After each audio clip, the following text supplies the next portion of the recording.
Hey everybody, here we are for more Reptiles podcast number 2 with none other than Brian of Altitude Exotics. Hello, Brian.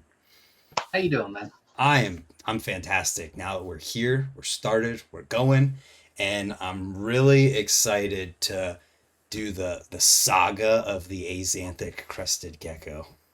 Me too. It's been a while since I told the whole story, so let's get into it. Yes, I'm very genuinely curious to hear kind of the whole story because I remember, I was into Crested Geckos for the first time when the first pictures were being posted and everything was kind of going down. I was one of the people that messaged you like, "Hey, where's the wait list? I want on it." And you're like, "There is no wait list, but if you pay attention, like all of that stuff." So like that was my dream at the time, and now we're here and I'm really excited to hear the story. So where is the very very beginning of the story?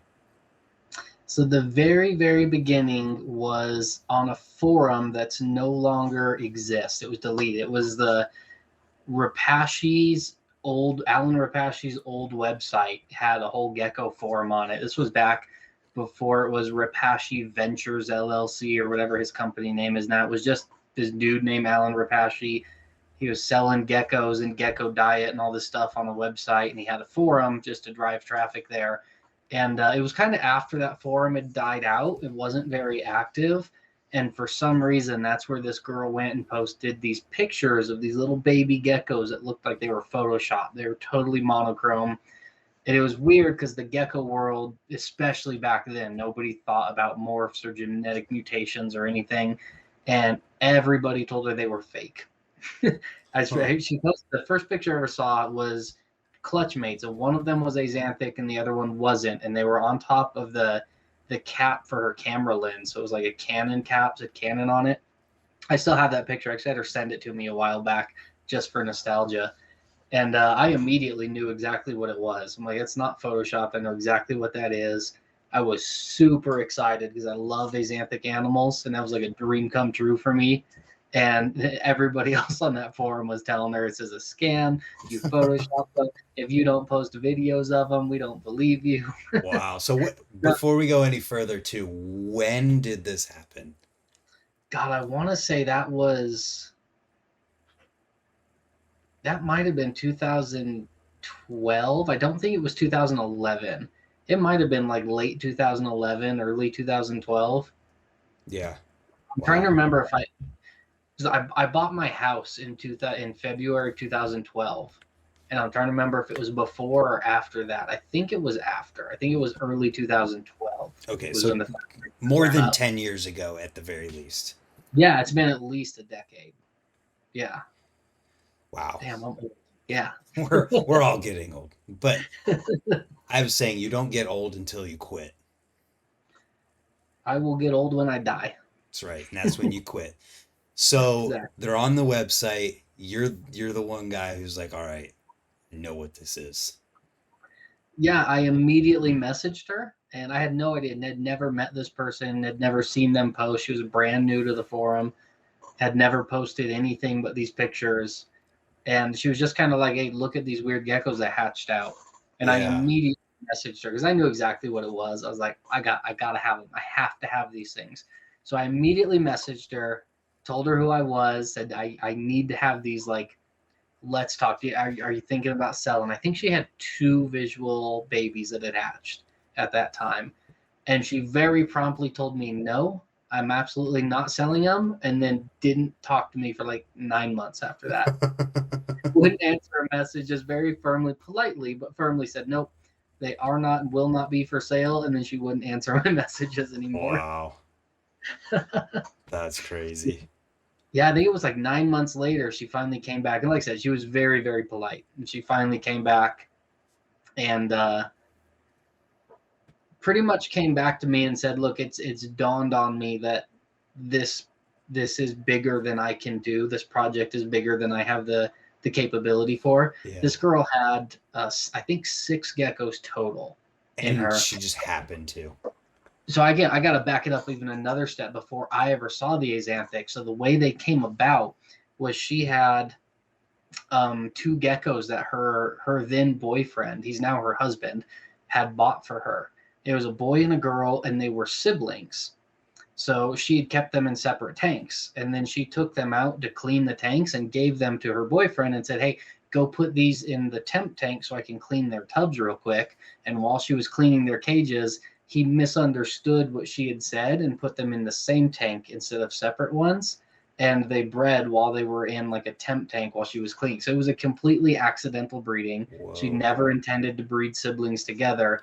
And just, those lucky stars lined up, and her boyfriend's mistake happened to accidentally breed the first two het Axanthics together. So how is that like that's insane to think about because could they have possibly even come from they could have come from visuals, right? To make them. Um, so I know I am positive there were visuals around in the world before that. Okay. The most likely theory, right? Because generally morphs don't pop up out of nowhere. They Yeah. come from somewhere, and it's very even in other reptiles, in corn snakes, ball pythons, everything. It's very, very rare for morphs to just organically pop up in captive collections. Almost everything comes from wild caught animals, but we haven't imported wild caught cresties since 1996. So it's, in my opinion, vastly more likely that one of the original wild caught geckos, one or more of them, was a het Axanthic. And just throughout the years, I know of one Axanthic that I've seen photos of. I've confirmed it existed before I got mine. Um, yeah, we kind of touched on it backstage before we started talking, but the mass producing thing we were talking about. This was a gecko, a visual Axanthic that a huge mass producer here in the United States had. Like these guys hatched 30, 40,000 geckos a year. And they had an Axanthic before I got mine. It actually passed away before they were able to breed it. So I'm sure that bloodline has been around since we imported geckos back in the early 90s. And it just took, the right kind of luck and the right combination of pairings to get two hets that had been passed down over the 20 or so generations that Whoa. had passed. I'm sure there were others that hatched out over the years, and some kid hatches one and doesn't realize what it is, or it doesn't survive very long, or she was just the first one that people really noticed. Wow. Yeah, there's a lot of good luck. The chance is insane in that. That's Right, and crazy. you can see that because there's been a few other lines of Axanthic. People call them different bloodlines. I'm very confident it's all the same bloodline. It's just that same thing where there were a handful of hets just floating around in the world, and it took the right combination and then somebody to notice them. There's been, I think, 3 other bloodlines that have been discovered since I got mine. And it just makes sense that if nobody had ever seen one before and somebody that doesn't know better hatches one out, it just goes overlooked. But then when they got so popular, when hers got blown up and then I imported them to the States, everybody knew what they were, and now they're looking for them. So when somebody else accidentally hatches one, instead of just being overlooked, they now know what it is, and it becomes a big deal. Wow. So she finally gets back to you and says, "This is bigger than I can do." Of my 6 geckos, of which Yeah. 2 made an Axanthic. Yep. She finally got back to me, and we had chatted a little bit, like friendly chit chat, but not very much because I kind of pestered her and I continued to ask if I could buy them, and we began to chat a little bit after a while. But she was always had said, no, I won't sell them. I won't sell them. Well, she finally comes to me and says, this project's bigger than I can handle. I've realized this needs to be with a breeder. I'm just a hobbyist who had a couple geckos that I thought would be fun. So again, right, luck plays so much a role in this story. Just by happenstance, I was one of 1,000 people telling her I want to buy them. I want to buy them. And she calls me up and tells me, well, my now fiance, Nick, her partner, is originally from Denver, Colorado, and he had moved out to London where she lived for work. They had met out there, and they're now married. So she said, all these people hitting us up, I get a really good feeling from you because you've been so supportive, and you're from Colorado where Nick's family still lives. So we decided that we want to offer them to you. Wow. So I got real lucky, I guess, that some random girl in London, her future husband was born like a couple miles from where I live. Like just the chances. It's one of those things Right? like it almost feels like it can't just happen to happen. Like it's one of those situations where you're like, there's got to be something to this. This couldn't have just happened. That's crazy. So, I mean, looking back on it too, like you got to be like, whoa, like from the position you're sitting in right now, thinking back to this part of the story, it's got to be crazy. Oh, it's even crazier than that. So about a year before the Axanthics popped up, Patient Zero, the famous gecko Yeah. that Pangea has, that one popped up from a guy. God, I got a story. I mean, it's like some conspiracy theory reptile world tea that I'm happy to spill because I just don't care. That popped up. Supposedly, a kid in Florida hatched that one out, and then a guy named, I think Winston is his name, bought it from him, and then he was reselling it. Supposedly, had never bred it and didn't know if it would prove out. Uh-huh. I don't know if that's true or not, but he was asking a ton of money, like 30 grand for it. And I tried like hell to buy that. I was like 22 at the time. Tried like hell to buy that animal, and I got outbid by Matt at Pangea. Yeah. Ended up going to Pangea. Well, then a year later, I ended up getting the Axanthic project. Fast forward 10 years down the road, Patient Zero never proved out, and the Axanthics did. At 2022, if I was like going to sell everything I owned, my car, most of the geckos I had, and to get a loan from my parents to buy that gecko, and it never would have proved out. My career would have been over. I would be installing carpet somewhere right now. Man, it's crazy the way things work out, isn't it? Right? It's I've been so fortunate. Just things have lined up perfectly time and time again. Well, man, It's I'll say too. I mean, we've only been chatting here for we've never talked really before this. We've been talking for a half hour, and I can just tell like it happened to a good dude. I appreciate it. I Yes. know several people who would debate that fact, but I Well, appreciate it. whatever. I go by my experience with other people. So you are now in talks. She feels good about it, and you're gonna get these Axanthic geckos. Yeah, so we went through several different iterations of deals. The originally it was I'll sell you a couple of the visuals and then I'll keep a bunch of stuff. And then she realized even that's too much. So then it was I'll sell you it was like all of the offspring or something like that. And there was like all kinds of convoluted deals about like I couldn't there was a almost like a trade embargo. I couldn't sell them before a specific date. And then I would have to give her future offspring back so she could reestablish a breeding colony. And then there was a further date embargo for me selling to Europe so she could get a foothold in the European market first. It ended up being the most convoluted deal, but I was like, I don't care. I'm going to figure it out. We will do this. And it helps too that Catherine was her name, is just one of the sweetest people I've ever met in my life. I absolutely love her. She's amazing. Her husband Nick is amazing. They have a couple beautiful little girls now. Great people. Even when it was all complicated, they were so good to work with. And eventually, I think before we even shipped the first animals over here, she got to a point that she finally called me one day and said, "This is too complicated. Me and Nick we want to get married. We're trying to buy a house outside of the city. I'll just sell you the whole bloodline. You can have everything." So we came up with a deal for the whole bloodline. I had it shipped over in 3 parts.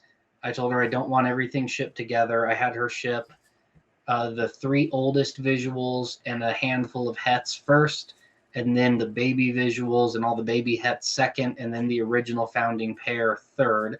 And that way I was like, they're shipping from across the world. If something happens, I need like multiple chances to get them here. Yeah. It ended up going great. This was before like international shipping was a thing. It was unheard of to ship geckos across different countries. Mm. Now we do it all the time, but back then I was so nervous about it. Ended up working out great. All the animals came in good health.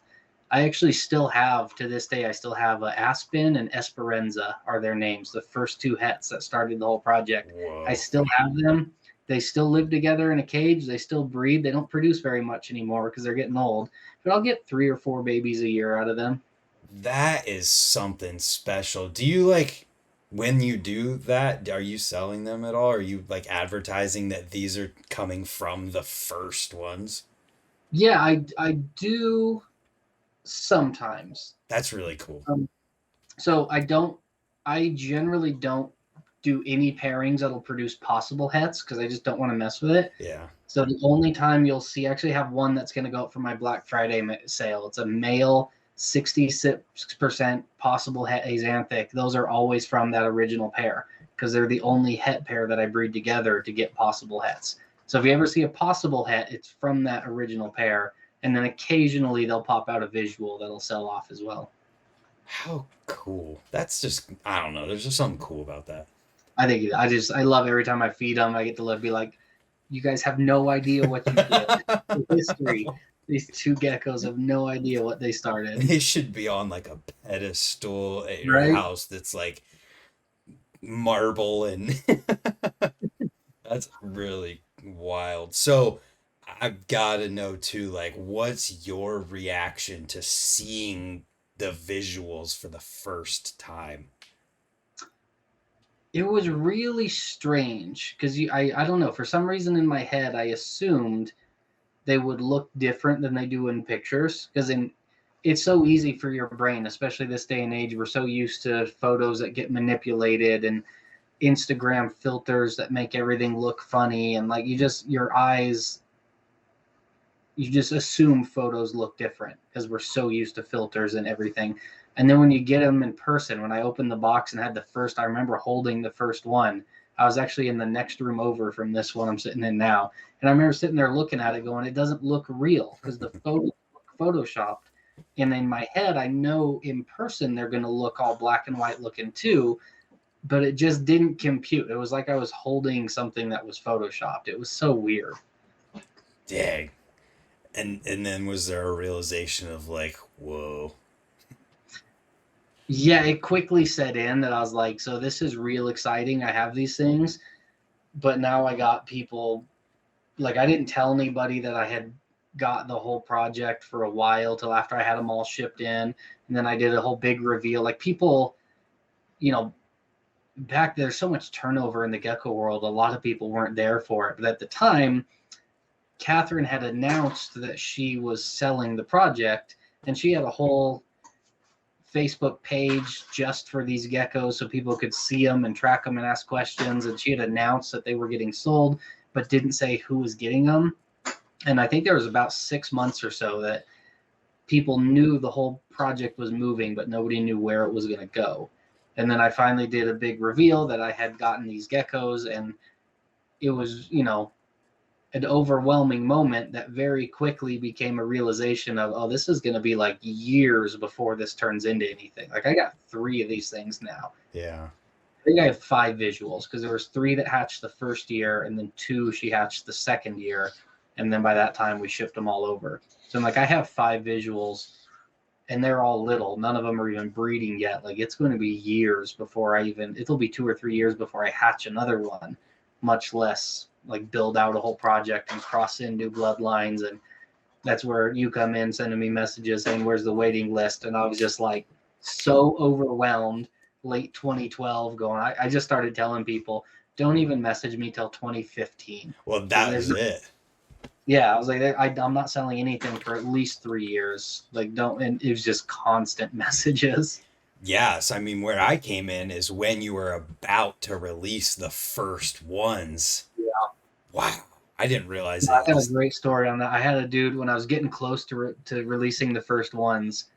I had a kid. I don't even remember his name. Younger, very brash kid. This dude messages me on Facebook and goes, I want to buy one. I was like, all right, I'll have some available in the spring. Like we're getting close to the first ones coming out. And he goes, cool, what's the price range? And at the time I told him they'll probably start at like $5,000. I was thinking for babies when I first released them. And then he goes, okay, cool. I want a ready to breed male. And I was like, no, even if I had one to sell you, they're not for sale, dude. And he kind of got like a little attitude and sent me several messages. And I finally just left him on red because like, I'm not selling you one. I wake up the next morning to go to work and I look at my phone and this dude PayPal'd me $5,000. Whoa. and just sent me a message. I just sent $5,000. Please send me a ready to breed male. And I was just like, that's a ballsy move. Like, he thinks that I'm gonna seed all those zeros in my bank account and not have the guts to send it back. Like, it was just a power move to see if he could bully me into selling one because I wouldn't want to give the money. I just hit refund immediately. I mean, So part of you gotta dude. like part of you's gotta respect like the the balls it takes to be like, I'm gonna go for it. But then the I other kind of part do. is I like, kind of do. yeah, you can go away now. Yeah, it was like like almost like kudos for trying. A lot of people, like I get it. There's a lot of people in the world that $5,000 changes your life, Yeah. especially back in was it 2014 or something. Like, man, $5,000 for a 28-year-old dude or 26 or however old I was at the time, like that changes most people's lives. And I was just like, dude, I've put so much work and effort and time into this. I'm not going to screw it up because you try and blow me away with a bunch of numbers. It's not going to happen. Right. So how long after getting them? I mean, you're saying you're realizing it's going to take years. How long after that point did you start to kind of make a game plan for what you were even going to do? So I made a game plan pretty quickly. I had a lot of conversation with Catherine. She was really one of her big concerns was that they don't go to someone who's just going to mass produce them and breed siblings back together as quickly as they can, just to make them as fast as they could. So that was part of my purchase agreement, which was part of the reason why I think she wanted to work with me, is I was more than happy to accommodate that. I wasn't looking to just hatch as many as I could as fast as I could. I was happy to do a lot of outcrossing and bring in a lot of different bloodlines and not breed direct siblings together and all of these things that we had discussed together. So it was pretty quick after I got them. I had a plan. I picked a few different bloodlines that I picked out that I wanted to work with to mix them into. I wanted to breed them into yellow-based animals to try and get them as light as I could. I wanted to breed them into pinstripes to see if you could get pinstriping on them. And then I had another line that I actually had a wild caught gecko that was imported back in '96. That she was like 18 years old at that time. Like, I'd had her for a while. I got her when she was like 15. And that was the other line, was I had her and I was hoping I could still get a few eggs out of her and then a bunch of her offspring that I figured, that's close to wild caught. That's as good as fresh genes as I'm going to get. So I kind of had those three projects to focus on and then build it out from there. And is there anything to say before talking about how that started to go? Um, God, it did not go well at first. I got a story for you on that one Oh too. boy. It was a slow process. It was hard because, like I said, I wanted to create hets from a lot of different bloodlines, but I also didn't want to breed hets together. So I was a bit limited with only 5 visuals to breed at the beginning. So it was difficult to really cross in as many new genes as I could. But like I said, I've always tried to avoid making a bunch of possible hets. It just makes things messy. It makes things more time consuming. You spend 2 years trying to prove out an animal that doesn't prove out to be a het. I tried to avoid that as much as I could. Yeah, I'm living that currently, just in that I bought 5 lily white possible hets. Just thinking like, Yeah. if I mean, what are the odds that one of these doesn't, or that all of them don't prove out? I feel Yeah. like one of them's got to. You should get a few of them, depending. There are definitely shady sources that will sell possible hats, knowing full well they're not. But you've told me who you're getting stuff from. You're a smart guy getting stuff from reputable people, not Yeah. pop up shop on Morph Market or whatever. Yeah, yeah. Crazy thing is, I didn't even buy the hets, possible hets off Morph Market. I had followed this page on Facebook back in 2016, and then Mhm. saw it again recently, and was like, "Oh, cool! They have these. I wonder if they have any hets." Yeah, Oh, they do. that alone is a good sign. If they're still here 9 years later, they're not screwing people over like that, or they wouldn't be here. Absolutely. So it didn't go well at first, huh? Yeah, so I remember vividly the first season that it was the 20, must have been the 2013 or 14 season that I had visuals being bred back to hets that I had created. And I'm like, all right, this is the year. Like, I'm finally going to get to hatch visuals. And back then, like, there was this huge controversy. For one, there was a lot of people that I I've I have a fan club at times, especially it's not so bad now. People are much nicer now. Back then, I had a large fan club, and their main talking point was that Axanthics weren't real, that I was breeding just plain grayish looking geckos and then photoshopping the photos and gonna scam everybody. And I was like, well, that, I mean, you guys have been saying that for 3 years and I haven't made a dime. So this is the worst scam in history if I am doing it. There was just so much trash talk going around about how fake these were and how, oh, I've got a bunch of those and I just don't try and lie about them being a new more. It was the whole thing, right? So then I get to this year and I'm like, I'm finally breeding visuals to hets. I'm going to hatch visuals. Everybody's thing was, well, you haven't proved it out yet, even though I have 5 visual animals, because I hadn't hatched one. I hadn't proved them out.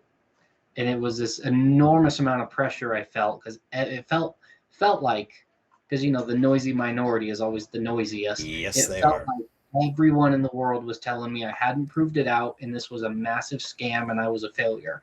And then I had visuals breeding to hets. And in theory, when you breed a visual to a het, you should get half of your offspring are hets and half are visuals. I went 23 in a row without hitting a visual. I That didn't is, tell anybody. It wasn't until like it was a full breeding season, and I didn't get a visual until the end of August that year. that's And I heartbreaking. vividly remember being like in my hatchling room, which is right behind this wall, like sitting on the floor, panicked, like another one that's not a visual, and another one that's not a visual, and sitting there going, "What have I done? Somehow I have screwed this up. This isn't a real morph. I don't know what's going on. I'm a total idiot. All these people were right." And I'm going to look like the world's biggest jackass when I finally tell people what's going on.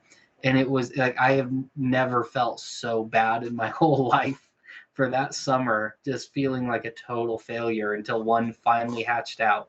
And then, but it's, you know, it's like gambling. Things always come back to average. So by the end of the second breeding season, I looked at my numbers and I was right at about 50-50. Wow. But for some reason, I had the worst luck ever seen to mankind. It was like 23 straight non-visuals in a row. And like this isn't something that you get to just try again every day either, you know? You have Right. to there's so much time between each one of Mm-hmm. those hatching where it's like And I was you like, and then you're watching the eggs every morning. I go down and look at new eggs. Did this one hatch today? Is today the day I finally hatch a visual? And every single time something hatches, it's no good. oh my It was gosh. brutal, man. It was brutal. You had to shed a happy tear when you finally seen one. It was it almost felt stupid because as soon as one of them hatched, I was like, well, duh. Like I do know what I'm talking about. I do know exactly what these are. I have seen other ones hatch out. I've done the breedings right to create hets, and I didn't. I was for a while. I was like, did I like make all these hets and then somehow switch them for normal geckos while I wasn't looking or in my sleep or some shit? Like I couldn't believe it, but yeah, as soon as one hatched out, it was like, well, yeah, I knew that would happen. Of course, a visual hatched out. I'm not an idiot. And this is exactly what it was supposed to be. And it didn't even feel like as big of a deal as I would have thought. It was just so relieving that I didn't have to go on Facebook and tell the world that I was, in fact, the idiot y'all think I was. It was amazing. Crazy the way the brain works, how it can trick It you into is. feeling like all of that, and then the second you see one, it's like, well, duh. Yeah, I was like, I know, I do know what I'm doing. Like this is easy. Wow. So, I mean, part of the reason why I wanted to have this whole conversation too is the educational element of having something new come up or discovering something new and then trying to approach it in the best way possible for not only the market but also the bloodlines and the geckos themselves. And I feel like the way you approach the Axanthic project is like the not the great but a great example of doing it right. And I think we're to the point now where, you know, you hatched visuals, you're getting there, and you're almost to the point where you're going to release some. And I just felt like through the whole thing and what I watched with what you did, you did it in such a smart way to not just like blow out the market the way that somebody easily could if they were just like, well, I hatched all these, I'm going to sell all of them, make a ton of money, and cool. Yeah, I took I didn't copy exactly, but I took a lot of notes. I wish I knew the guy's name because he deserves credit. But there was a corn snake morph that came out not long before the Axanthics did, the Palmetto corn snake. It's like a white corn snake with red flakes on it. Beautiful snake. It was named after, I think, like the county that it was found in Kentucky or some crap. And the dude that had those, he very pointedly, he was very forward with people that I want to release these in a way that it doesn't crash the market quickly the way every other corn snake morph has. And he actually published a whole article on exactly how I'm going to release them. Here's the guarantees I'm going to give people that buy them so they know that they're making a good investment. Here's what I promise to do. And it was stuff like I'm only going to sell females for the first 2 years. Um, he he made a guarantee that he wouldn't drop his prices below the sales from people he had sold to. So essentially saying I'll always price mine higher than yours. Mm. And it was just all these things that he put in place. And I didn't copy it exactly, but I took a lot of notes from that I definitely wanted. You know, the way I see reptile breeding is in my head, I picture it as a wave, right? Yeah. So you get a new morph and it builds and builds and builds. And then as soon as that wave peaks, that's when you start to sell them. And Mm. in my mind, some people, they think the idea is, well, then you just crash the market like a wave that doesn't last and you make a bunch of money, but then there's no more wave and everybody else is screwed. And I wanted it to be a lot more like a good surf wave where it peaks and then you can ride it forever. And yeah, the idea is that I set it up so I can ride the front edge of that wave all the way down, but I want that wave to last years. I want a lot of other people to be able to get on that wave and ride it as well. And I definitely put a lot of focus into that. One of the big things I did is I didn't sell younger animals. I only sold adults, which really slowed down my sales because it's easy to hatch 20 babies and then sell 20 babies that summer versus if I hatch 20 and then I grow them up and I pick 5 to sell and I can keep the rest for me to breed and then repeat that the next year and the next year. I didn't want to flood the market with a lot of babies that, then somebody else can get them and power feed them and breed them to a bunch of siblings. I tried to be somewhat selective with who I sold them to. I didn't have like a real rigorous process. I wasn't turning people away, but there were a few people that I tried to avoid selling them to just because I knew the type of breeding they would do. I never approached, well, I did one time. That's a lie. I'll tell you in a second. I tried to keep them out of, aside from my one example I'll sell myself on, I mostly tried to keep them out of the hands of like the big wholesale breeders that were just gonna, make 10,000 of them and sell them to Petco to sell them the fancy gecko cage. I tried to keep it within the hobby part of the community, not the massive wholesale part of the community. That is very admirable and such a great way to approach it that I feel has held the value of them to this day. And I looked it up. Was it South Mountain Reptiles with the Palmetto? Don Soderberg? Yeah, I think it was. I think it was Don was his name. Because there's an article on here, the story of the Palmetto corn snake, and then it goes through the Yeah. whole entire thing. So Yeah, so I don't know if it's that exact article I read way back in the day, but that guy definitely had a lot of influence on how I brought them to market because I wanted to do what he was trying to do with those snakes and not just, yeah, I can sell the first clutch for the most money possible, then it's just race to the bottom from there. yeah, and it's very clearly not been that with the Axanthic Crested Geckos, and I think there's a lot of people that are very thankful for that, and you're still able to do what you're doing because of the approach you took. Yeah, it's one of the things I'm really proud of. Like one of my favorite moments I've ever had. I quit doing reptile shows for a long time. I used to vend a lot of shows back in like the early 2010s, and then I got out of it for a lot of reasons. And one of the first shows that I went to, was last October, just over a year ago. I went to the Tinley Park Expo. Yeah. And I got to meet Mark Orphis, is from Northern Gecko up in Canada. He was like, that dude was a legend of the gecko game before I even got into it. Like, he was one of the few big name, like, aspiring guys when I got into it. So he's always been somebody I really looked up to. And then when I got to meet him, like, I was thrilled to meet him because I've been following him and looking up to him for so long. And it's one of the more surreal things I've ever experienced. When I met that guy, I was just walking by his booth and I looked over and went, oh, I'm pretty sure that's Mark. Like, I've seen pictures of him. And he pointed at me and said, there's the legend, get over here. And he brought me over, shook my hand, and told me, like, the way you did the Axanthic line, so many of us are making so much money because of what you did. It's incredible. Thank you. And I was like, dude, the only reason I do what I do is because of you. Like, I wouldn't be here for you. So to have that guy be like, dude, you helped me. You know, like, my life has changed because of what you did. That was intense. That's special. I mean, it was real. Like, that was a surreal moment. You don't get very many of those in life, if I've even got do. two. I have two in my life that I've ever had that were like that type of surreal.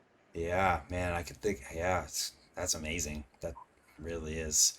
Um, Quick little side tidbit. I'm literally getting a gecko tomorrow that was produced at Northern Gecko. Nice. He's got great animals. He's got beautiful stuff.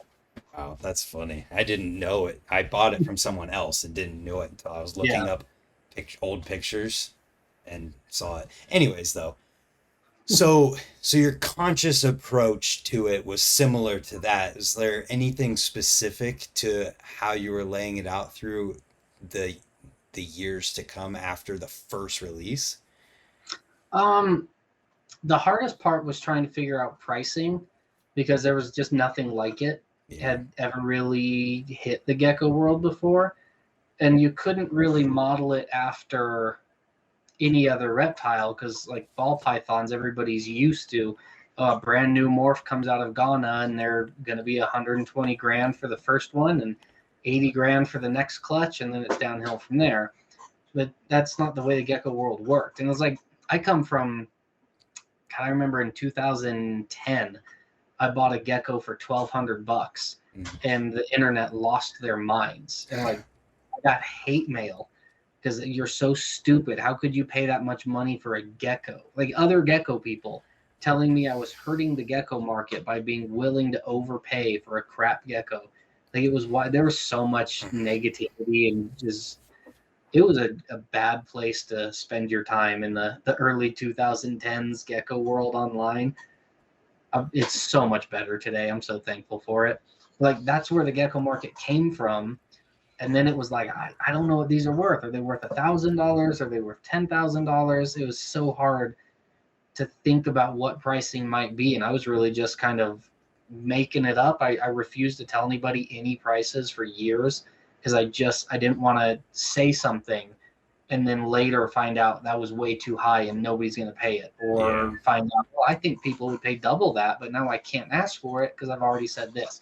So I didn't say anything on pricing for a while. I have to make my confession story because I hinted at it and people are going to get messages if I don't. About 3 months before I sold the first visual I ever sold was a female. She was 40 grams, almost ready to breed, and I sold her for $7,800, which I was thinking they would be about $5,000. And when I started talking about I was going to sell some, I just got such overwhelming feedback. I figured ask a bit more, and I don't know how I came up with 7,800, but that's what I put on it. She sold in about 10 minutes. It was wild. About 3 months before that, I called Gourmet Rodent, is a mass producer. They've got contracts with mostly with PetSmart down in Florida. And they would just sold to a new owner, this guy named Mike. I got a hold of them and I explained what I had, said, here's what I've got. Here's all the animals, the whole collection, the whole bloodline. If you're interested, I will sell you the entire bloodline for $250,000. And in my mind, I was thinking that's like life-changing money. I can pay my house off. I can quit my day job. and I make enough selling my normal geckos, I'll get by. If I don't have a mortgage, then I can just do what I love and not worry about it, right? That was my thinking at the time. And they told me they weren't interested at all. They told me they had no interest in it. And I was just like, okay, so I guess I'm going to bring them to market the way I've been telling everybody I will. So a few months later, I put the very first one up for sale. Now here we are, a decade past from that, and those guys made the biggest mistake. Yeah, how glad are you that they said no? Yeah, I'm super glad now that they said no. Like that would have been, I mean, who knows what they would have done with it had they said yes, but they potentially, that would have been an incredible deal for them had they been interested. But again, I can't blame them for not, because back then $1,000 was outrageous for a crested gecko. Yeah. Who's going to pay that kind of money for one project? Then you got to sell 250 of them for $1,000. And Exactly. I'm sure that was their thinking. but fast forward to 2023, and selling them for $1,000 is too low right now for an Axanthic.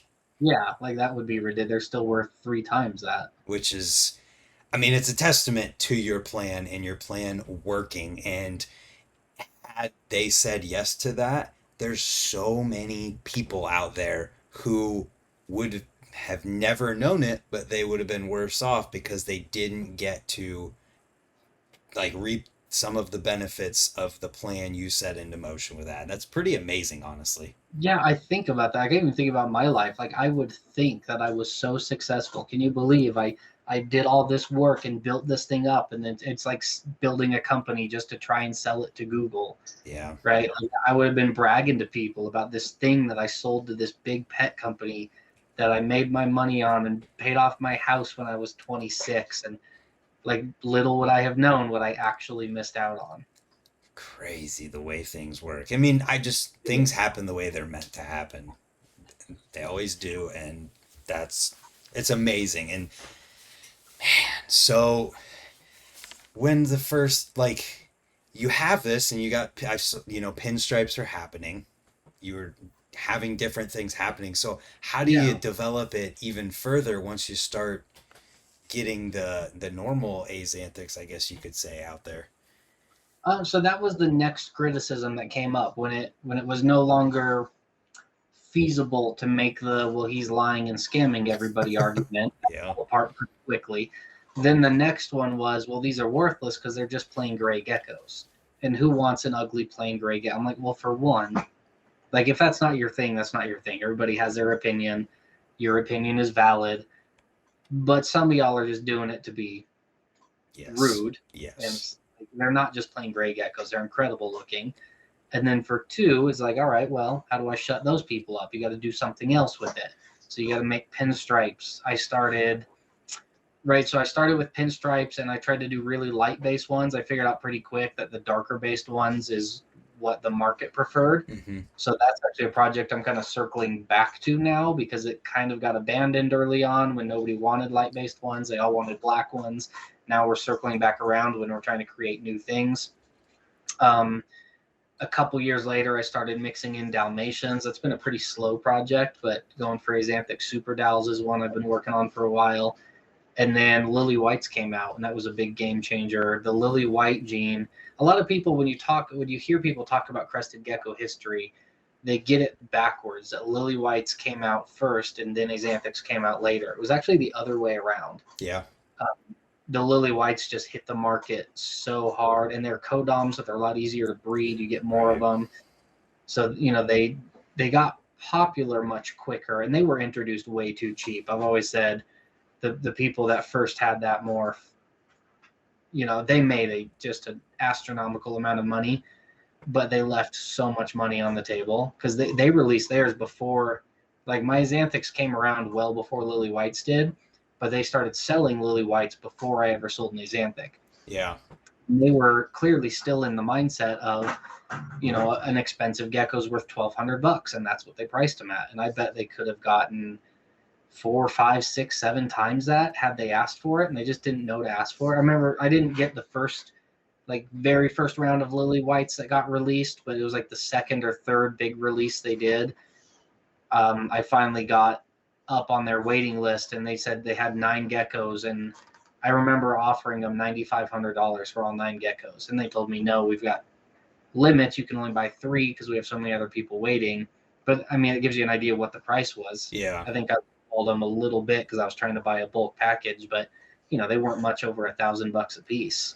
Yeah, and that was the other part kind of the reason for wanting to have this conversation too, is the educational element in just how people could approach releasing something if they stumble upon it, something brand new, because the way you did it is the way I feel like everybody should do it. And there have been examples like what you just said, and then the accidental cappuccino thing that happened, that Mm-hmm. like obviously that wasn't intentional. So it's not like it could have been anything else. But if we have, the more it's talked about in stuff like this and just in general, the more people are aware that, oh, if I happen to find something new and amazing, this could be an avenue of like just trying to do it the best way possible.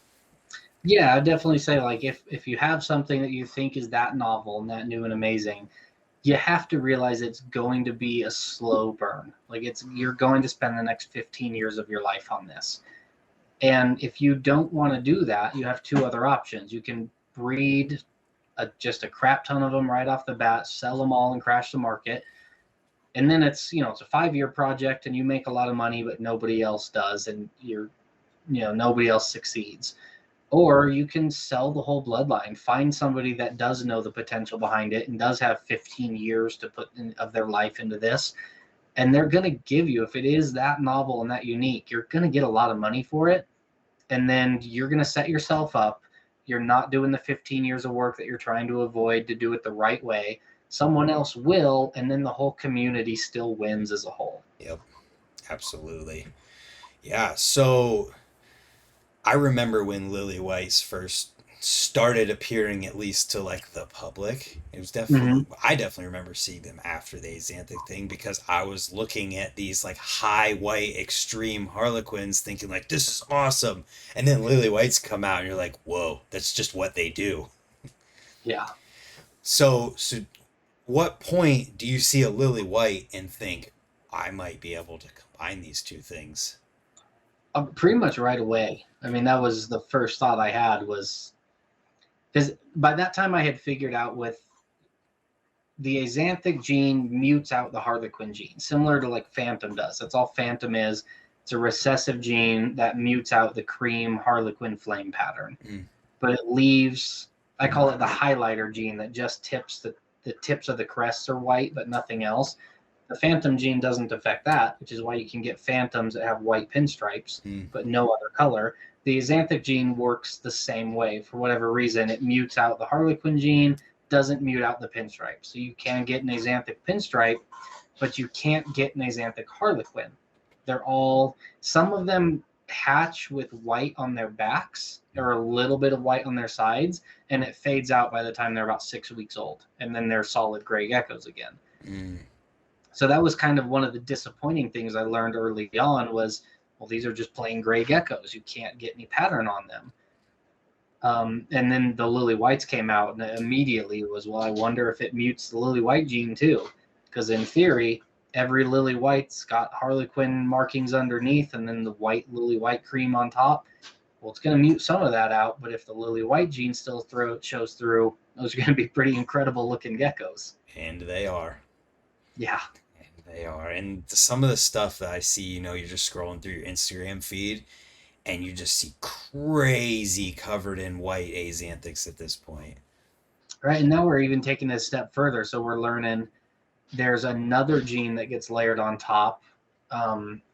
People call it all kinds of different things.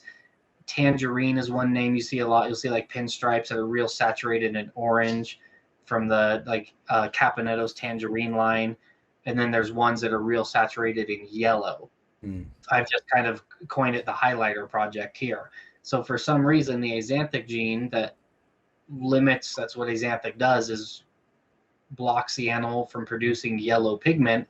It doesn't block that yellow pigment.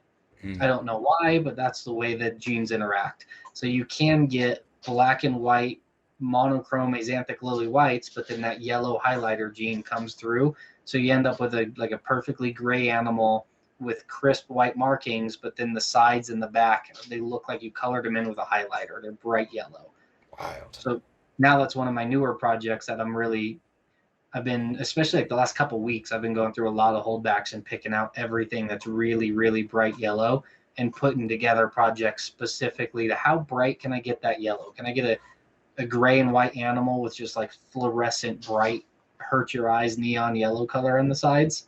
Oh yeah, because some of those lilies that you see definitely are like Mhm. most of that white is that yellow. Yeah, it's that bright neon yellow. That the Axanthic gene doesn't mute that out. It comes through on those guys. So you can get ones that are completely monochrome black and white. You can get ones that have that bright yellow on the side. There's something else. I haven't isolated it yet, but some lily white Axanthics have a solid white head, and some of them have a dark head. Like their whole head is dark and just the crests are Oh tipped in yeah. white. So there's something else. I have some theories about what other gene is layered on to make that difference happen or not happen, but that's something else that we get to play with. There's phantom lily white Axanthics. You can, which those are real weird because then they end up almost completely black, but just the lateral part of the lily white gene shows through. So they don't get any cream on the back. They're like a phantom lily white, but they're completely monochrome. And then it limits the amount of that lily white pigment that comes through. So there's some that just have the tiniest amount of white on the sides and nothing else. Wow, that sounds really Yeah, cool. it's fascinating. There's so much to do. And like I wonder where else that we can't even think of because it hasn't happened or the combinations haven't been put together yet to even visualize it. Yeah, there's all kinds of possibilities. So the project, the Axanthic whole entire Crested Gecko project has been really well done up to this point. And even today, like the value is still there. What do you think the community as a whole could do to keep that value as long as possible? Um, so I'm glad you brought up value because I've had thoughts about that recently. There's a lot of people right now that are panicking about the value, Yeah. and yeah, I've seen a lot of chatter about how the value is tanked because of what they were selling for during COVID versus what they're selling for now. I wish I had a chart. I need a whiteboard so I could draw it out. The way I look at it, a lot of people say the value's tanked because they did from a year and a half ago. A really nice, ready to breed male Axanthic was $25,000, and now that's $4,000, and that's an enormous downslide, right? Mm-hmm. But the way I look at it is if you picture a graph, right? They started selling at this price, and then COVID happened, and they went way up here, and now they're down here. Well, if you take that spike out, because that spike never should have happened, these animals shouldn't have been selling for 20 plus $1,000. They did because of market factors, mostly COVID. A lot of that money was coming from Korea. The Korean breeders were just outbidding everybody by enormous amounts. So if you take out that abnormality spike that lasted about 2 years, so now the graph looks like a straight line. They've gone from Mm. started selling them at $8,000 and now they're worth $3,500 to $4,000. I get the panic that the price has gone down from 25,000 to 4,000. That's a huge drop. But like I said, if you take that spike out, I challenge anybody to find any other reptile morph that was selling for $8,000 in 2015 and is still worth $4,000 today.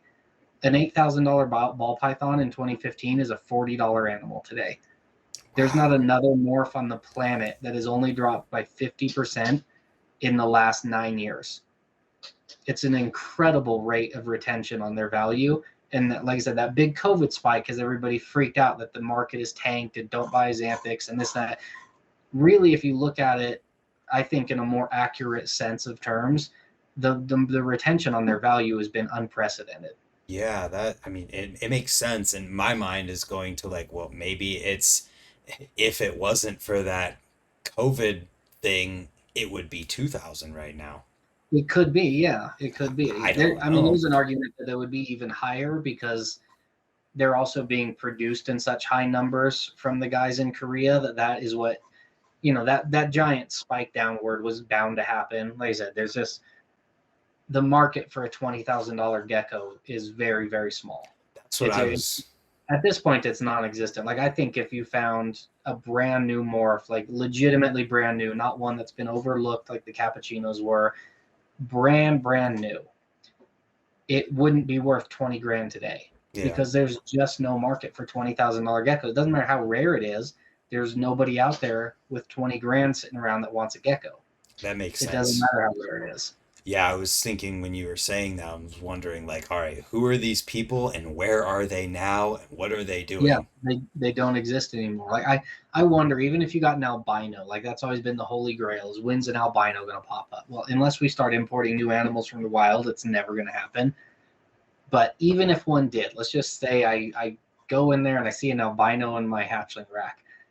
Is that a $20,000 gecko at this point? I'm not so sure that it is. I just don't know that those people exist anymore. Yeah, yeah, man, it's interesting to think about. So, like, I feel like you almost have to have the disclaimer of obviously this isn't about the money when you have these conversations. But like I'm It just is. genuinely curious to talk about this stuff. And I mean partially because like I've invested in a Xanthic project myself. So I'm curious to like how can I help this keep the Yeah, value for other people too and not just help tank it even further and also just where it could go in my eyes. So I guess I could say from a new to breeding and trying to actually get involved with this world's perspective, I was looking at it like, all right, if babies are $1,500 to $2,000 right now, adults are 4,000 around there. Like if they've dropped as much as they did, like I just feel like could they really drop to like that 500? Like, and even if they did, even then, people are still gonna want them, and it's like yeah. I feel like I'm not making a bad investment. No, I don't think it's a bad investment.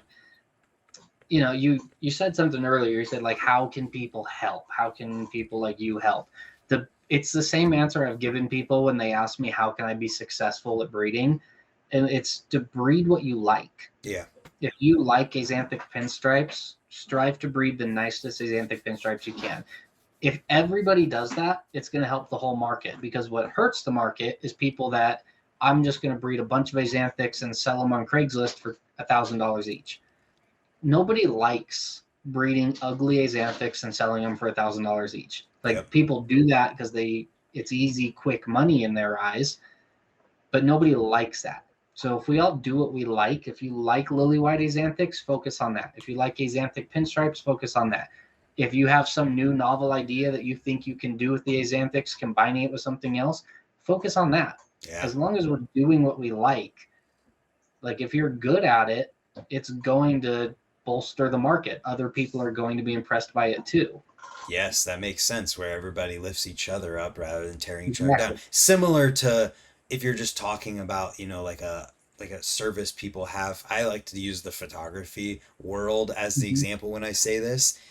Everybody who's like, "Oh, I'll do the $50 shoot. I'll do the $25 shoot." You're just racing everyone to the bottom and then Yeah, eventually no one's going to want to pay for anything because of the fact that there's always someone willing to do it for less. exactly. And I don't think it's quite that no one is willing to pay for anything. What really happens is you race yourself to the bottom, and I'm willing to do your shoot for $50. Well, how long does that last? Yeah. You're going to do a handful of shoots before you realize this sucks. I'm busting my ass and I still can't pay my bills. So you leave, and then somebody else races down and does it. And it's just a constant rotation of people at the bottom who show up, race to the bottom, and leave. Yeah. And new people show up, race to the bottom, and leave. That will always be there. There's always going to be people that want the cheapest geckos possible, but you're not going to be around long if your goal is to sell the cheapest geckos possible. You're going to get burned out. You're not going to make much money. You're going to get tired of losing money buying food and feeders and caging and everything else. But if you take a slower approach, you go, I'm going to spend 10 years doing this. You invest in good animals and invest your energy in producing good animals, 10 years from now, you're still going to be loving what you do. You're still going to be making money. Like you said, you have to put the disclaimer, it's not about money, but Money sustains passion. it does. That's the way I always tell people is it's not about money, but this is my job. Yeah. And yeah, I've made a lot of money selling geckos for a lot of money, and people get mad at me for that sometimes. I'm like, okay, so what do? You work at Amazon? You're telling me if UPS came and told you we'll pay you triple to come do the same job at a UPS warehouse, you would say no? Hell no, you wouldn't. You're gonna take what people offer you. I've Yeah. never asked for anything. I take what people offer me for animals. They offer me a ton, great. If they don't, great. I still love my animals. As long as I'm paying my bills, I'm gonna be here breeding these animals. Yeah. And you took this op- opportunity in this whole entire bloodline and put the time into it to earn what you got. It's not like you just stumbled upon it and then you did what you're talking about, like you made a whole bunch of them and then sold them and made a bunch of money that way. Like no, you put the time in, you did it right, and you're taking what you set up for yourself by doing that. Yeah, it's one of my favorite things I always told people is when people used to get mad at the prices on my geckos, I always tell them I don't set the prices. They go, "You're asking way too much for that." Tell them I don't set the prices, my customers do. Believe me, if I set the prices, every gecko, doesn't matter what it looks like, how rare, they'd all be 10 grand. Yeah. If I could set the prices, I'd Right. be making a lot more money. I don't set the prices, the market does. Yes, I was very fortunate when the market was very high, and now the market is not nearly what it was 2, 3 years ago. And I'm still happy to be here doing this. Yeah, absolutely. That's my whole thing too. It was like, yeah, I put all this money into the Axanthic project, and I was like, realistically, if things don't change too much, I only need to sell this many animals to get my initial thing back, and even if I sell none, I'm gonna keep all of them and be stoked that I have gray geckos. Right? That goes back to the do what you love. Like Yeah. even if you lose all your money, you put all this money into it, and all you do is produce a few that you keep as pets. You're going to be stoked because you've been dreaming about having those for years. You love the process of creating them, and you're going to be stoked that you succeeded. Yep. And chances are that's going to lead you to selling a few and being good that way too. But if not, you're still doing what you love. Yeah. And you're not part of that, like I said, that circle at the bottom where you're going to race to the bottom, try and make a bunch of money, and then leave when it doesn't work, and someone else will take your spot. Yeah, I mean that's honestly part of why I started the YouTube channel doing this stuff and talk to David and talk to you is because like there's a community behind this stuff and there's really cool people in it, and I've learned through what I do with the BMX world that like it's really not that difficult to meet these people and just be friends, and it's just fun to be a part of something like that. It is. There's a lot of good people out here now. Like I said, when I first got into it, man, it was a toxic, toxic It place. sounds like It it. was it was nasty, man. It was nasty. And I think that's part of why I just quit for a long time. I didn't engage in a personal way on any social media platform. I didn't put my face on anything. It was just Altitude Exotics. I didn't want people to know who I was. It was all about the company logo.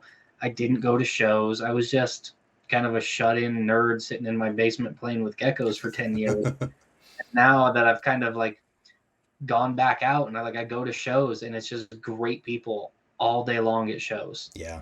I don't meet people I don't enjoy talking to anymore. I don't get people that come up to me and say nasty things anymore. I don't get messages from people telling me how terrible I am anymore. It's a great community now. Yeah, I mean, just from what I've seen, watching some podcasts, watching some videos, seeing people going around Tinley and just talking to all their friends, Mm-hmm. it seems like a cool community and with a bunch of good people in it. And my brain's stuck on one thing I thought of a while back. Yeah, Like yeah. people are gonna think of the whole friggin' money thing again, but I'm coming back to money sustains passion.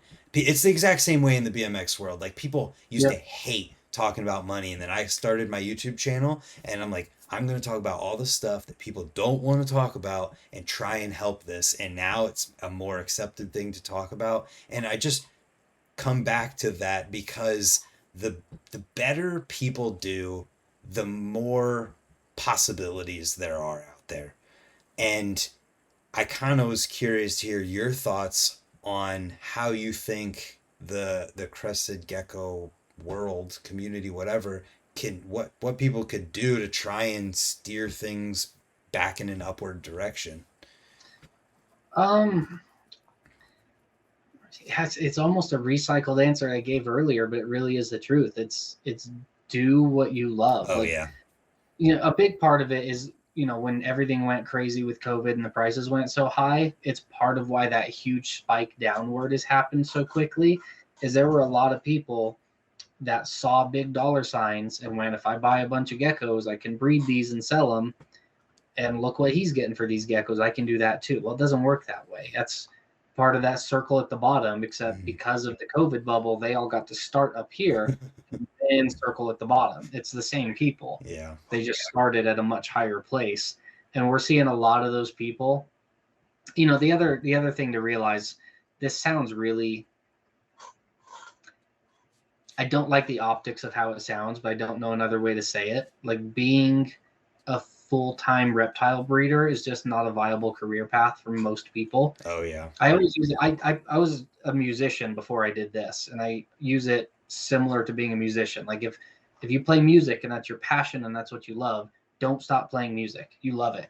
If you can play music and make money at it, that's great. Do you know how many people play music because they want to make money and actually succeed? Almost none of them. Right. You can do it. And you have to understand you're probably not going to make money being a musician, but it's a nice bonus. It's the same way in the reptile world. Most people are never going to be a full-time breeder making a living doing this. There's a lot of people that have a great passion for it, that it can help their life. That somebody used this phrase with me once with the ball python world, like years and years ago, and it always stuck in my head, is most ball python breeders will never breed full-time, but they can get to the place where they get to buy a BMW instead of a Honda. Like, Mm. that's your goal is, I get to buy a nicer car instead of the Honda or the Toyota because I have a lucrative hobby. Yeah. Like, that's realistic for most people. But what doesn't work is the people that think, well, there's just big dollar signs in it, so I'm going to show up and make a bunch of money and leave. Like, right? If you're doing it without passion, it never works. I'm sure you see it in the BMX world. There's Oh nobody yeah. riding high-end BMX with lucrative sponsorships who doesn't like BMX. Oh man. Yeah. Right? That's a good point.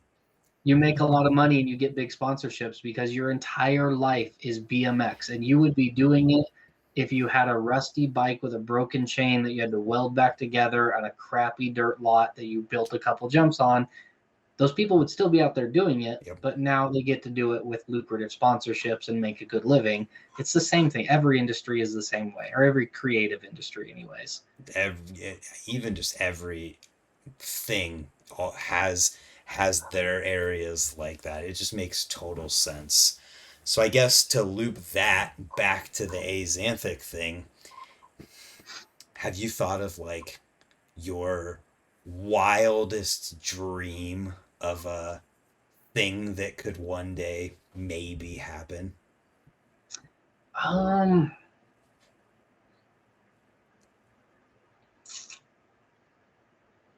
the one that I have that I've never really gotten to work isn't even related to the Axanthic line. It predates my career long before the Axanthics. Those ones was the Axanthic lily whites, and that happened, and they're incredible, and that's been a lot of fun. This ties into a question you didn't ask, but I'm going to ask it because it ties into my story. A lot of people ask me what's my favorite morph, and they expect me to say Axanthics, Yeah. but it's not. Mine has always been the confetti Dalmatians, the red spot Dalmatians. Mm-hmm. That's the one I'm the most proud of. I was actually looking, I think yesterday, like my personal Facebook page, my memories came up, and it was a picture of one of my first red spots that I had hatched and grown up in like 2011, and what it looks like compared to the ones I have now. And that's the project I have the most pride in because that was all done in house. Like the Axanthics I've Mm. done good work with, but I bought that bloodline from someone else. Like, I bought Axanthics and I made more Axanthics, and I've done some improvements here and there, but compared to what I've done with the red spots, like those ones are night and day different, and all of that was done in house.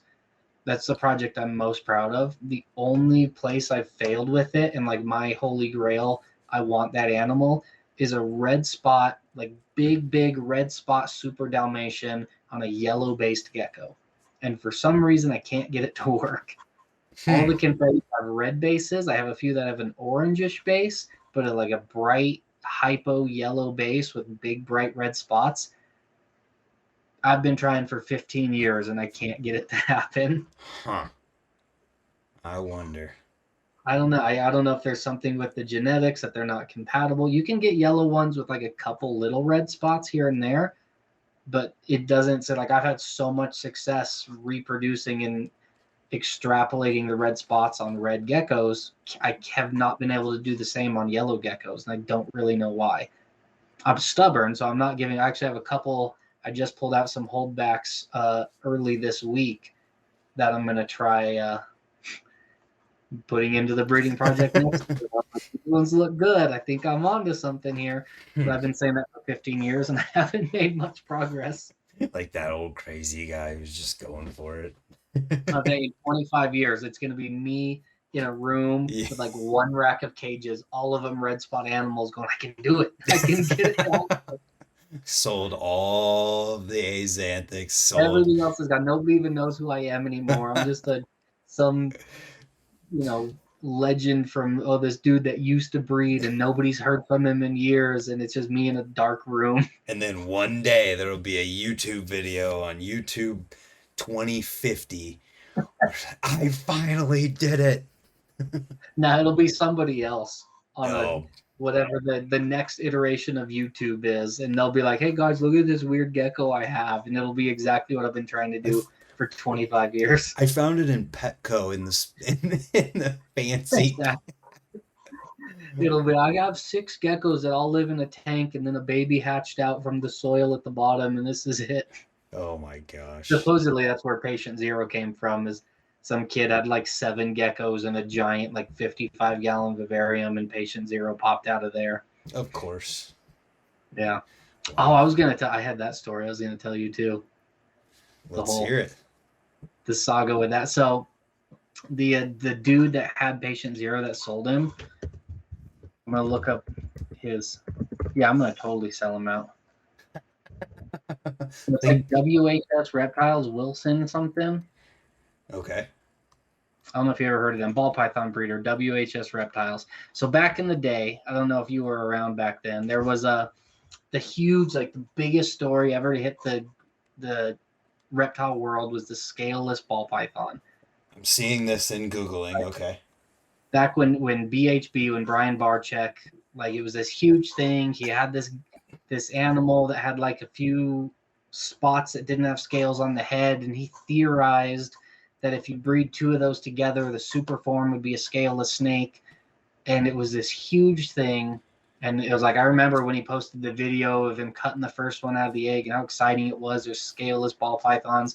Well, then another guy named whoever, Winston, whatever the W stands for, I think, he,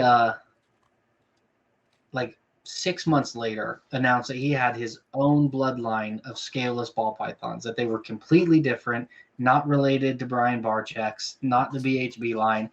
So the story, allegedly, because I don't want to get sued and I don't know anything for sure, allegedly, it was years before that same guy had sold Patient Zero to Pangea.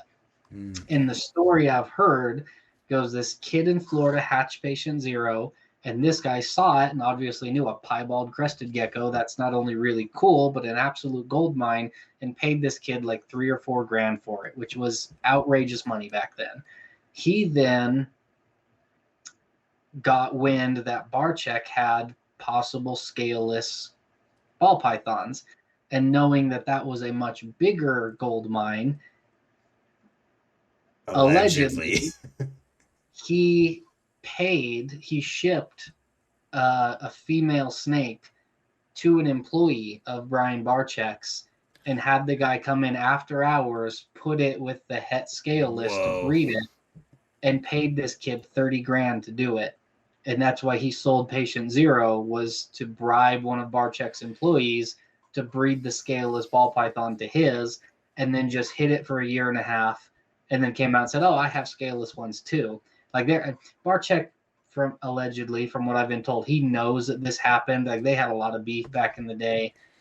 It was a whole mess of a thing. I didn't follow it super close because I'm not a ball python guy, but like I said, I have no idea if there's any truth to that. If it's not true, then I apologize to the guy that I'm slandering his name, because again, take it with a grain of salt. It's reptile world gossip. But that's the interesting story that I've been told on why this guy sold patient zero when he did, was to get that money to bribe someone to get him a scaleless ball python. Let me go get my tinfoil real quick. That's Who knows? Like crazy, I said, it could yeah. be total BS. I don't know if it's true or not. I've never met this guy. I talked to him on the phone when he was selling that gecko, but Oh yeah, other than that, I don't know anything about him. So, man, you know, wild. who knows? That's the story I've always been told. Right, and like at this point in the history of things, it doesn't even matter anymore, probably. And Exactly. Like, old news. there was a lot of talk back then. Like, there was a few people that knew about that gecko for years before it ever went up for sale publicly. And he came out and said he had never bred it. He had first generation offspring that were supposedly het pieds, but he had never proven it out. And he was selling patient zero with 6 full grown female offspring and all the geckos he had bred it to before. And it's like, dude, you're like potentially months, a year away from proving this out. Why would you sell it now? Oh yeah. Makes sense if he had a reason to sell it. Also makes sense if he had already tried to prove it out and knew it wouldn't prove out. There's a lot of people thinking, yeah, he's clearly figured out this doesn't reproduce, and now he's looking to cash in. Smart for keeping it secret until you figure that out, but you screwed over Pangea. But like you said, realistically, it was so long ago, it doesn't matter. And even for as much money as Matt at Pangea paid for that gecko, having never sold an offspring from it, he got more than his money's worth just on the advertising he got for owning that thing. Yeah. Like it was, and that's how I tried to justify it when I was trying to buy it back in the day was, well, it'll be worth it in advertising, even if it doesn't prove out. It wouldn't have been for me. I'd have ended up as a 28-year-old idiot.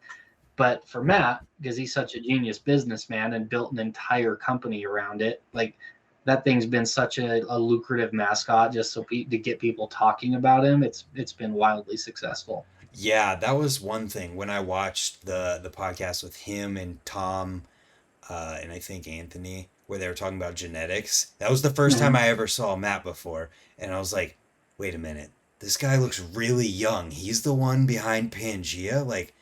Yeah, he's like, I don't know, 3 or 4 years older than me, like 4 or 5 years older. He's not much older than I am. And I was just Which like, always blew wow, my mind. he like this company seems like a huge company, and this guy seems really young to have built something that big. Like that's amazing.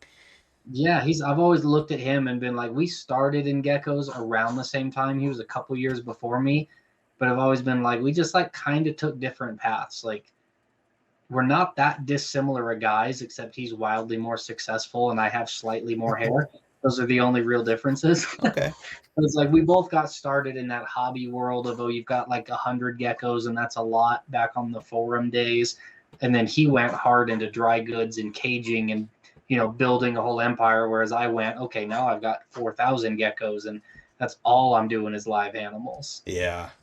Like we kind of just took different paths. I think he took the right one. Well, the right one for him. I wouldn't be able to do what he does. Yeah. But he's definitely, and it's impressive what he's built. Yeah, it's amazing. Well, so is there anything else to the saga of the Axanthic Crested Gecko? So, yeah, I have 1.5 more stories for you. So, Okay. in 2015, Catherine and Nick invited me to London for their wedding. Great people, love them to death. American Airlines was the worst airline in the history of the world. I got to the airport. We were leaving. It was me and my wife at the time. We're leaving Thursday night for a Saturday afternoon wedding. Got to the airport. They told us, your flight's canceled. Come back tomorrow morning. Sweet. All right. So now we got a Friday morning flight for a Saturday afternoon wedding. Took a flight from here to Atlanta. And they told us, your plane in Atlanta, from Atlanta to London, broke down. We're going to reroute you to Philly. So then we got rerouted to Philadelphia. got on a plane in Philadelphia, got about half an hour out over the ocean, and they came on the intercom and told us the plane's broken. We got to go back to Philadelphia. We didn't get there. We tried to leave Thursday night to get to this woman's wedding, and we didn't get to London until 2 hours after her wedding started Saturday night.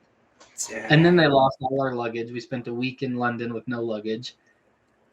Luckily, Catherine was an absolute doll and took time away from her new husband like 3 days later to drive down into downtown London to have lunch with me so I could at least see her, since I went all the way to London to go to her wedding and missed it.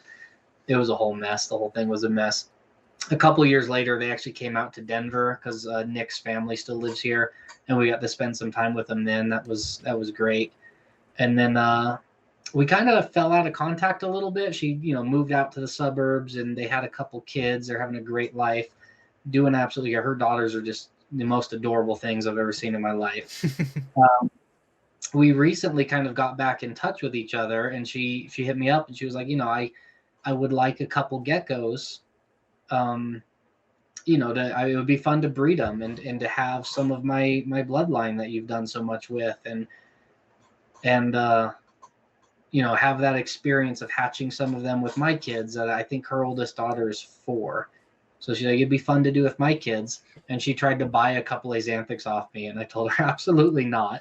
Like, I so vastly underpaid you for these things. If we had any idea what the market would turn into, you got screwed. I'm not taking a dime of your money. So I sent her a trio, a visual male and 3 het females, so she could get that breeding experience. And it just kind of comes full circle. I tried to send her the original pair, Aspen and Esperanza.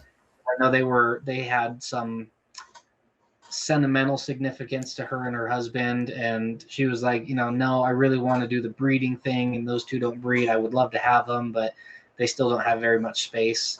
So she's like, it would be better use of my space to get younger animals I can actually breed. So it was kind of nice that early this year I was able to send her back a visual male and 3 het females, that she can start up a little breeding project again and kind of come full circle. So she has a few of them back over there and just outside the London area now. That's really cool that it closed the loop. And yeah, it was a nice moment because, like I said, part of our original deal was that she would get some sort of distribution rights and like right to first refusal for first sales that I had, and that all kind of fell apart when she decided I want to focus on building my life with my husband and having a family. And now that it's 10 years later and she has her family and her beautiful house, and they both have successful careers, to kind of bring that back full circle and bring her back into that family, I think it was nice. I enjoyed that. Yeah, well, I mean, it just shows that she had a good feeling all those years ago for a reason, I hope so. I think like I said, it worked out well for. I hope she feels it worked out well for her. It definitely worked out well for me. I mean, yeah, it sounds like the Axanthic Crested Gecko might be like one of the best handled reptile lines. I don't know. I haven't heard of any others, but it sounds like it had to be up there with one of the best handled. Yeah, I don't know. I don't know enough reptile history to know if that's true or not. I don't know. The best I can say is I'm really proud of how it all went down. Yeah. I'm proud that, people can say all the fear mongering they want about how tragic the market is right now. I'm really, really proud that a nice adult Axanthic male is still worth $4,000. Like, it's been a decade and they're still worth $4,000. I'm very proud of that fact. Absolutely. So I think the only appropriate way to wrap this up is for you to tell everybody about your Black Friday sales. Man, I'm exhausted. So in theory, if I get everything done, we're having a big Black Friday sale. I shot myself in the foot. It's become such a big thing now. I start prepping for Black Friday the week before Halloween. Oh, wow. Because I have to photograph 250 animals, catalog everything, load everything on the website, build pages in my store for everything. It's ridiculous now. And then this year I decided I'm going to go on vacation October 11th for a week, come back for 4 days, and then go on vacation for a week and a half again, and not start Black Friday prep till November 3rd. And then I have a show. I'm doing the NRABC show in St. Louis this weekend, so I lose this whole weekend that I should be working to go do that show.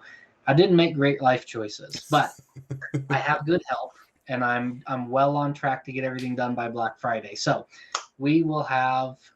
I'm shooting right at 250 animals this year. Everything starts Thanksgiving morning. So the way I kind of do it, it's going to be very similar to past years. Everything hits the website Thanksgiving morning, and they're all full price. And then the following morning on Black Friday, I start discounts. I do a different discount every hour. The discounts get bigger and bigger and bigger, but you don't know what the next discount will be. So I make it kind of a game. It's like, if you really, really want that gecko, buy it Thanksgiving. It's full price, but you get the gecko you have to have.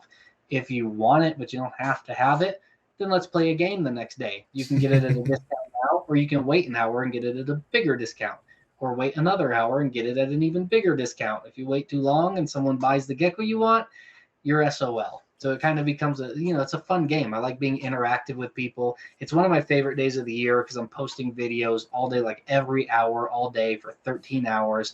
It's a huge thing. I'm commenting with people. It's one of the times that I'm most interactive with customers and fans and everything. I love it so much. It's so much fun. It's just a great time. And this year, I got some good animals. So there's going to be more Axanthic line stuff, obviously, than ever before. They're getting more popular. They're getting more affordable. I've got a good handful of adult male Axanthics. I've got 4 proven breeder adult male Axanthics. That I've got some younger breeders that are coming up, so I'm refreshing a few of my breeders. So I got 4 proven breeder Axanthic males and a ton of het females. For years and years, het females have been super rare because nobody wanted to sell them. Well, this year I've got 30 het females for sale for Black Friday. Oh boy. There's going to be a ton of het females. I don't know exactly how many lily white Axanthics because I'm not done photographing yet. I'm about 150 geckos in, but at least 5, maybe 7 or 8 lily white Axanthics are going up for sale, mostly adults. I've got a couple really nice. I got one female I photographed today that I'm like, it's going to hurt when I have to ship that one out. She is gorgeous, absolutely gorgeous. So it's definitely going to be one of the bigger ones I've done, especially if you're looking to get into Axanthic bloodlines. It is the time to do it. I've never had such a big offering. God, you're triggering my gambling gecko wanting to buy that's I'm awesome. just saying, like I said, if there's something you really like, they're going to be priced nicely on Thanksgiving, but Yeah. I'm sure there's going to be stuff there's always something that makes it to like 5, 6 o'clock Friday night. And I'm looking at it just like, would somebody buy this? I don't want to sell that gecko for half price if it gets to the end of the day. This hurts. Yeah. It hurts me to do this. Yeah. But once they go up for sale, I don't pull stuff down. Like, I'm pretty transparent. If there's something that I'm not going to let go at too cheap of a price, I put in the description, this one is not on sale. Like, the discounts don't apply to this gecko. And I don't do that for Black Friday. So like, I don't play the shady games of, if this doesn't sell for full price, I'll take it down. And like on Black Friday, I don't do that. If it goes up, it goes for a discount. Yeah, no eBay reserves on that one. Not for Black Friday. There's other sales throughout the year that'll be like, I'm doing a 20% off coupon this week, but this one I don't want to sell at a discount, so I'll pull it down. Like, I'll do that with geckos that I'd rather keep. But if that's the case, I just won't list it for Black Friday because I want everything to be like, if it's there, it's part of the game. Yeah, that's awesome. So where specifically will people be able to find that? So altitudeexotics.com is where all my sales go through altitudeexotics.com. We take PayPal, credit cards, Afterpay, Apple Pay. We do have Afterpay built in for payment plans right there on the website. I generally have a full preview Monday, the week of Thanksgiving. Monday morning, I generally have a preview page so you can go see everything. All 250 geckos that are going to be up for sale. You can see them Monday morning. They go up for sale Thursday, so you've got a few days. So that's a lot of geckos. So I want to give people time to look at it all and kind of decide, is there something I need to have? Is there something I want to buy early? That way I'm not ruining everybody's Thanksgiving. Mom's serving turkey and you're sitting there scrolling through almost 300 geckos trying to find the one you want. No, look at them early in the week, get an idea what you want, get an idea what you want to try and get at a discount Black Friday. trying not to ruin everybody's holiday, but we're gonna have some fun with it. Awesome. So, yeah, altitudeexotics.com. And then what about everybody knows where you're at on everywhere else, but let's hear it anyway. Yeah, my social. So I'm AE Geckos everywhere on social media, Facebook, Instagram. I have a TikTok account. It's more my personal account than I put a lot of gecko stuff on there, but it's Mm. not really a business account. It's still AE Geckos though. So you can follow me on any of those. Um, that's where I put a lot of updates. You can see some previews for Black Friday stuff or any of my other updates, show announcements, travel dates, discounts and deals. A lot of times go up on there outside of Black Friday time. Then I also have a mailing list you can sign up for on my website. I do a lot of sales other parts of the year, not Black Friday, but throughout the year, a lot of sales that are mailing list exclusives. So only people on the mailing list will get a certain discount, or a lot of times I'll list new geckos and I do public releases where I tell everybody 9 o'clock Friday night, everything goes up for sale. And I'll also do ones where I add 10 geckos to the website and I'll set it to update at midnight on a Tuesday. And then the mailing list gets an email at midnight on Tuesday that says, hey, these geckos just went up and I didn't tell anybody about it. Only Mm, you guys know first. that's awesome. Awesome and creative. Yeah, try and make it worth, like, I don't want your email so I can just spam you with mindless stuff. I probably do 10 or 15 emails a year. Like there's not very many and every one of them is worth it. Like I don't send out just random stuff. It's This it's is it's worth how it. patient zero led to. Yeah, no, that's what I come on podcast to ramble on for 2 hours about. People can fast forward if they don't care to hear me ramble. Oh, that's too good. Promise my Well, emails are much more useful than just listening to me talk. that's awesome. Well, Brian, I appreciate your time, man. Giving some random BMX dude in Ohio time to tell the Axanthic saga. I appreciate it, man. It's been, like I said, it's been years since I've gone through the whole story. I think my website still has a page that has like the story of the Xanthics and it says coming soon. And it's been like that for like 12 years because I've never typed it all out. I did a video about it once. I might have a video linked on my website on my page on my channel about it, but like I haven't told the story in years and years, so it's fun to go through it. Awesome. Well, everybody, check out the Black Friday sale if you're seeing this before that. And if not, Black Friday comes every year, so it'll be It there sure next time. does. I'll All right. be here. All right. Have a good day, everyone. Thanks, man.